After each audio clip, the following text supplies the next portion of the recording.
Good evening. We at NextGen EJTF Consulting will be presenting to you the findings regarding the small business GoneGong Cafe. Our team has been asked to analyse GoneGong Cafe's challenges, help identify key issues, and develop effective strategies that will help to solve these issues.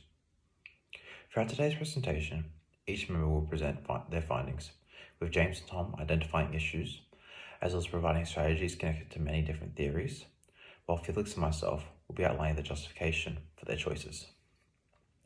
I will now be passing over to Tom to help in identifying the first issue discovered and discussed by our team, as well as strategies developed in order to combat the issue. After reviewing GoneGong Cafe, our team has concluded that the first major issue facing the business is high staff turnover and weak training systems.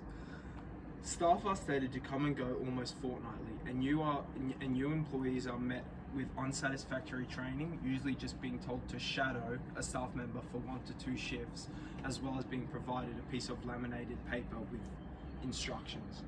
This utter joke of a training system has left staff lacking confidence, causing mistakes and resulting in inconsistent service. It is no surprise then that this training system has caused major customer frustrations, which are often vented on social media, further perpetuating a bad image for the cafe.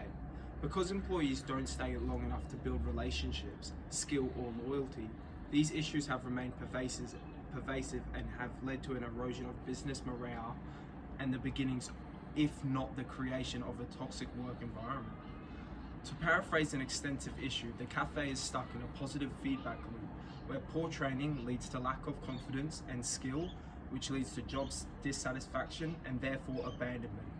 This higher turnover in itself prevents the business from developing consistent skills. To break this vicious cycle, a multi-pronged attack will take place. Our first strategy will be focusing on a structured training scheme in combination with consistent staff development programs, both of which will foster greater interpersonal relationships between employees and customers. The first strategy to combat this issue is a structured introductory program in combination with continuous skill development. On an employee's first day, an in-depth orientation process will be completed where company values, culture, and customer service standards are conveyed. They will then be given a long-term staff member to act as their buddy, fostering a closer relationship between staff as well as allowing the new employee to learn skills in a supportive environment. This notion is supported by the organizational socialization theory, where newcomers to a business have to acquire the necessary skills and knowledge to support positive formative experiences, to build commitment, therefore reducing turnover. This buddy system will continue for a few weeks, building staff confidence and relationships, furthermore reinforcing the organizational socialization theory.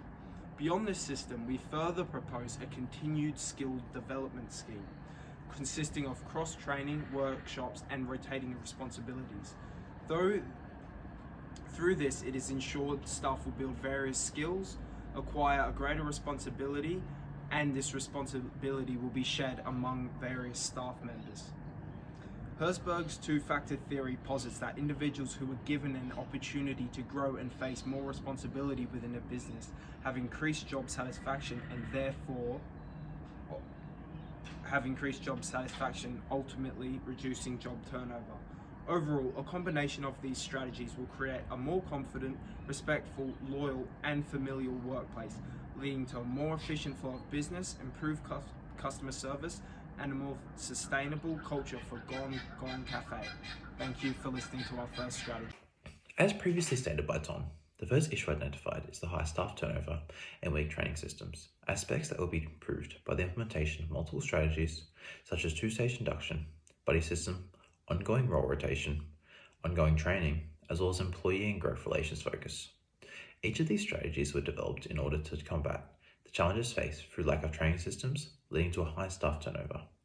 Through the implementation of these strategies, GoneGong Cafe will be able to raise the standard of their work through improved ability, allowing for retention of staff as they will have more confidence throughout their time working, allowing for a higher level of satisfaction among employees. This is an aspect of these strategies that closely relates to Herzberg's two-factor theory, dealing with the idea of motivations through job satisfaction. something that can be achieved through structured training.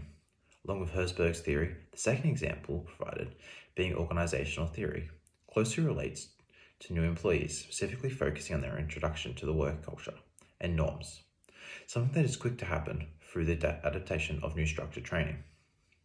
We'll now hand over to James to look at GoneGong Cafe's second issue. Based on the scenario, it is clear that many of the workplace issues in GoneGong Cafe can be attributed to the presence of micromanagement in the establishment. The micromanagement is embodied in Sam as the owner/operator, who is seen to have implemented rigorous and excessive control mechanisms in the workplace, which limits staff autonomy, leaving the employees feeling a lack of empowerment.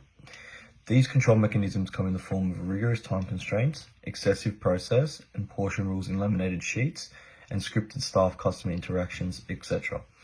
Such processes seem to overwork the organization, supported by the fact that the business runs effortlessly and efficiently under the management of other staff members like Sienna and Nate. Such micromanagement results in staff not feeling trusted, reduced staff motivation, and overdependence on management and other inefficiencies through the lack of autonomy.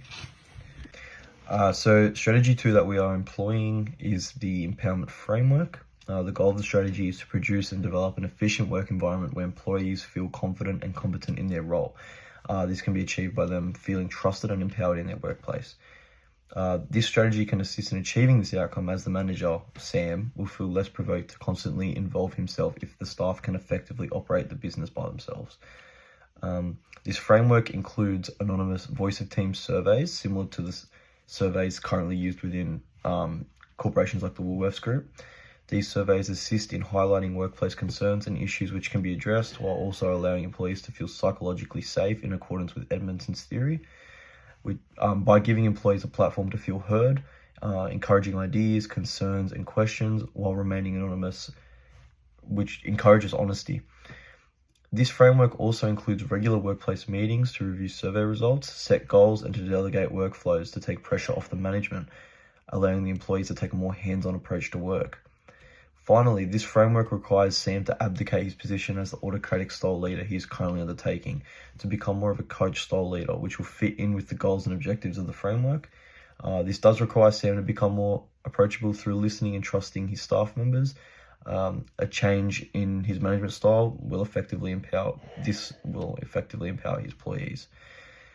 Our theory link with this strategy has 2 theories. The first one is the self-determination theory by Edward Dechy and Richard Ryan. It links by allowing psychological growth, by providing the employees with the 3 innate needs that they outline in their theory.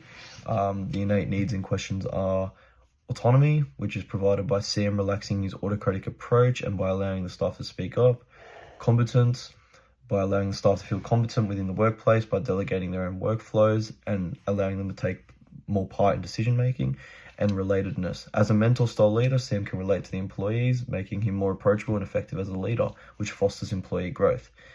The second theory is the psychological safety theory by Amy Edmondson. The theory suggests that a psychologically safe workplace is more innovative, efficient, and collaborative. Edmondson documents how psychological safety is reached, which in effect shapes up with the intended results of the strategy by allowing a safe environment for employees to speak up, raise questions and concerns, and to feel as though their opinion is heard and valued, as per the surveys. Hello, I'm Felix. I'll be just briefly going over the justification and the conclusion. So for the justification, this is just the justification of the use of empowerment framework to tackle the micromanaging problem. So first of all, we've got a link between the issue and the strategy implemented. Micromanaging does reduce autonomy. Thus, the restoration of autonomy by giving staff voice and decision-making power effectively handles it, I think.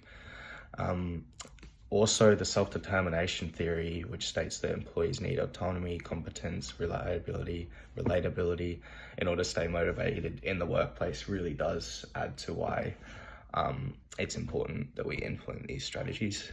And then in terms of practical outcomes, I think there is an increase in motivation and efficiency under this, and also definitely a reduced dependence on SAM, which is, of course, a positive.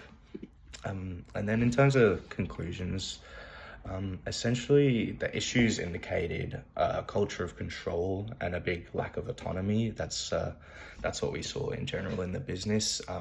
The empowerment framework really does effectively offer a way to restore the issue of staff autonomy and really helped the people have their voices heard, the employees have their voices heard, and have a more stable working environment.